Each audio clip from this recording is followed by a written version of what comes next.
It's 2:17 a.m. He's sleeping in a public bathroom, one arm wrapped around his 14-month-old son, the other holding the door shut.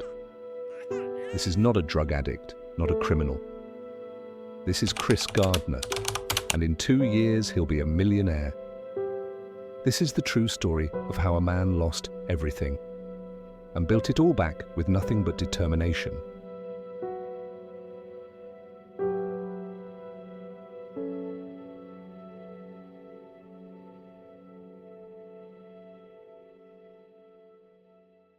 Chris Gardner was born in Milwaukee in 1954. His parents had separated early, and he never really got the chance to know the man who gave him his name. When his mother remarried, Chris hoped it might bring some stability. A second chance, a father figure, a normal life. But what came instead was fear. His stepfather was violent, controlling, the kind of man who didn't need a reason to explode. He drank hard and hit harder, and when he walked into a room, the air left it. Chris spent his childhood walking on glass, afraid of what might set him off. The world outside was already cold, but it was the world inside his home that nearly broke him. He bounced between foster homes and temporary stays. School was no escape, but Chris kept reading. Books became his refuge, knowledge became his defense. Even as a teenager, he believed there had to be more than this. In 1971, at age 17, he enlisted in the US Navy. He became a hospital corpsman, assisting in surgeries, learning discipline, and discovering he had a sharp mind for medicine. After his service, he moved to Virginia and began working in a university medical research lab. He had no degree, but he learned quickly. He asked questions no one else thought to ask. That's when she appeared. In 1977, Chris met Sherry Dyson in Virginia. She was sharp, articulate, and educated, a math teacher with a calm presence and big dreams of her own. They crossed paths through mutual friends. Their connection was immediate. She challenged him.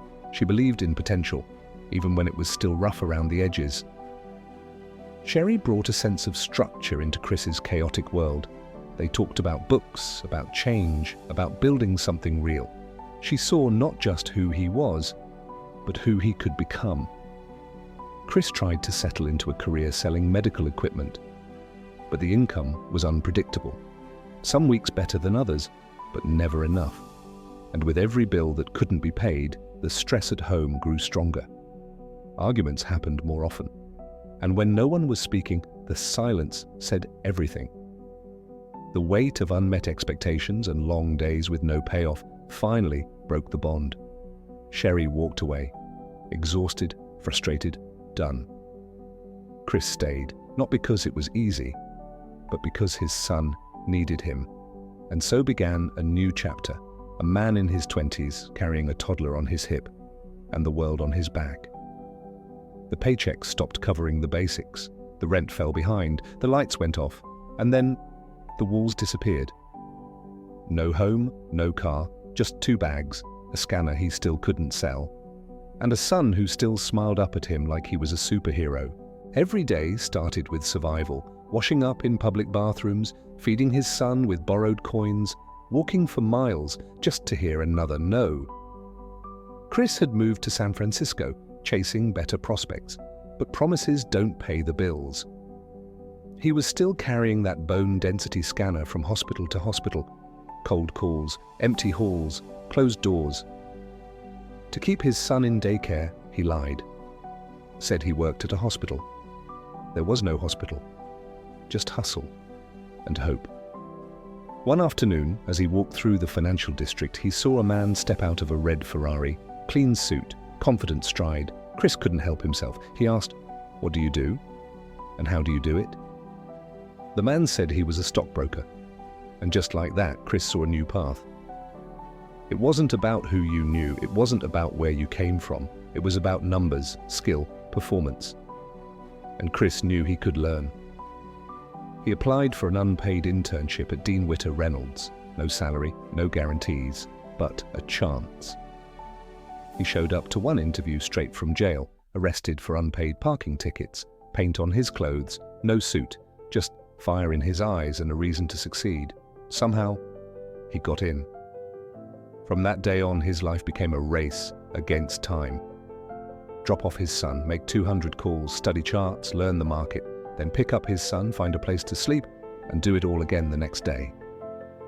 While other interns went home to warm meals, Chris was washing in train station bathrooms, sleeping in shelters, locking himself and his son in public washrooms just to feel safe for a few hours. He didn't tell anyone at the firm. He just smiled, worked harder, and kept going. He studied after midnight. He skipped lunch every day, not because he wanted to, but because he had to. Failure wasn't an option, not with a toddler counting on him, not with everything on the line. Rock bottom wasn't a moment for Chris Gardner. It was a season. It was sleeping on cold church floors with his son curled into his chest. It was smiling through meetings at Dean Witter while wondering where they'd sleep that night. He kept showing up. Every single day, clean shirt, sharp mind, unshakable focus. No one knew he was homeless. No one knew he was starving because he wouldn't let them see it. At the firm, his target was 200 cold calls a day, but Chris worked faster, smarter, no coffee breaks, no wasted words. He was always the first in and the last to leave. At night, he studied, with flashcards, books, notes scribbled in the margins. He knew the final exam was coming, and there was only one seat open. One spot. Dozens of competitors, no second chances. The day of the exam, Chris was ready. He walked in with nothing but preparation and pressure. He walked out with hope. Then came the silence. Days passed, no call. Each minute felt heavier than the last. Until one afternoon, the phone rang. A voice said, "Chris, you're hired." He didn't say a word. He couldn't. He just cried. Not because of the money, not even the title, but because, for the first time in years, he felt safe. That call changed everything. Chris Gardner became a full-time stockbroker at Dean Witter, from homeless to hired. He stayed at Dean Witter for several years. He kept his head down. He learned everything: stocks, clients, markets, momentum.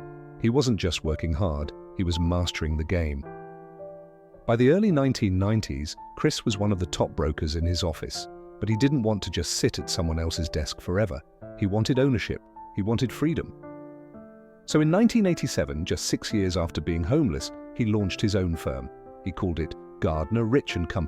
It was based in Chicago. There was no shiny corner office, no boardroom, no staff, just Chris, a desk, a rotary phone, and $10,000 he had scraped together from savings and small investors. But what he lacked in resources, he made up for in persistence. He cold called hundreds of potential clients every week. He studied markets at night, took meetings during the day, managed accounts himself. He knew trust wasn't given. It had to be earned.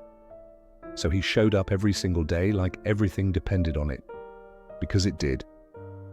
And once again, he didn't forget where he came from. Chris gave back. To the shelters he once slept in, to the single fathers trying to hold it together, to the kids who, like him, had nothing but questions and hope.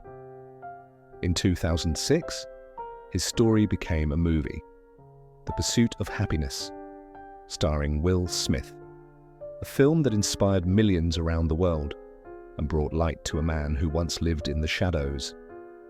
Today, his son is grown, educated, and free, because his father refused to quit. Chris Gardner didn't get lucky, he got up. Again and again and again. Most people fold under pressure, but pressure doesn't just break you, it shapes you. The question is, will you let it crush you, or will you let it forge you? You have more power than you think. Your circumstances don't define you, your decisions do. This was MoTalks. If this story spoke to you, like the video, subscribe to the channel.